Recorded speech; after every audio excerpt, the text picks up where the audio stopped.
So before I start today's assignment, I need to remember that corresponding parts, corresponding sides of similar figures are proportional.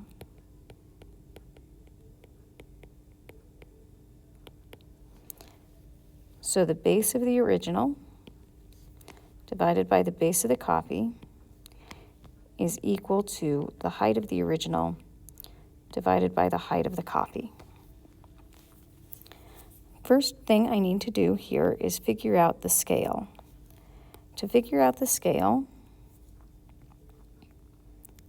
I'm going to look at my fractions that I just wrote and find the one that has two numbers in it.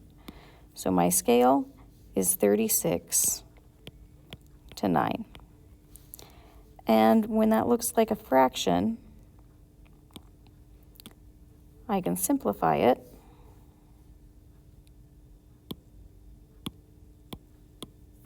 because 36 divided by 9 is 4, and 9 divided by 9 is 1.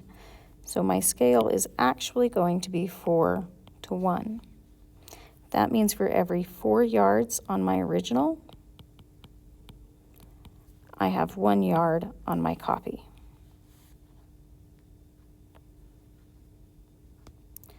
To find the scale factor, I take my scale and I flip the numbers around.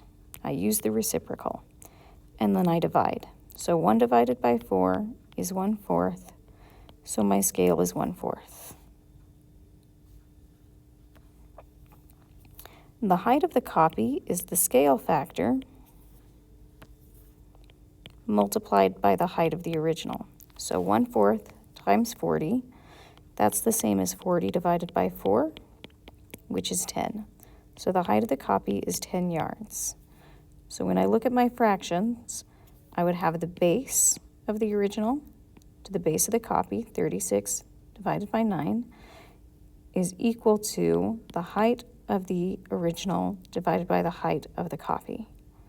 So you see 36 divided by 9 is 4, and 40 divided by 10 is 4. That shows me that these figures are similar and that I found the correct height.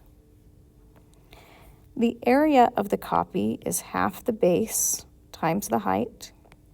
So that's half of 9 times 10. And I'm going to use the commutative property and switch the 9 and 10 around because it's easier to find half of 10 than half of 9. So half times 10, half of 10 is 5.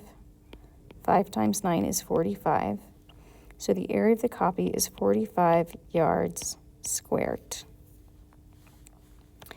The scale for the areas, to find the scale for the areas, I need the scale for the area of the original. So the original is half the base of 36 times the height of 40. So I'm going to do half of 40 times 36. Half of 40 is 20, and 20 times 36 is 720. So the area of the original is 720, and the area of the copy is 45. I need to simplify this to get my scale, and I just check first by doing 720 divided by 45 to see if I can do that, and I get 16. So that means my scale for the area is 16 to 1, and I got 1 because 45 divided by 45 is 1. The scale for the factor for the areas, I do the same thing that I did for the scale factor for the lengths. So I did 4 to 1 equals 1 divided by 4 equals 1/4. So if I do that with the areas, I get 16 to 1 equals 1 divided by 16, or 1/16. It's important to notice that the scale factor for the length is related to the scale factor for the area, because if I square the scale factor for the length, I get the scale factor for the area. Remember, squaring means multiply a number by itself. So the scale factor for the length squared equals the scale factor for the areas. Another way I could have found the area of the original after I knew that the copy was 45 yards squared, I could simply have multiplied that by the reciprocal of 1/16. So divide by 1/16 would give me 45 times 16, and that would have told me the area of the original was 720 yards squared.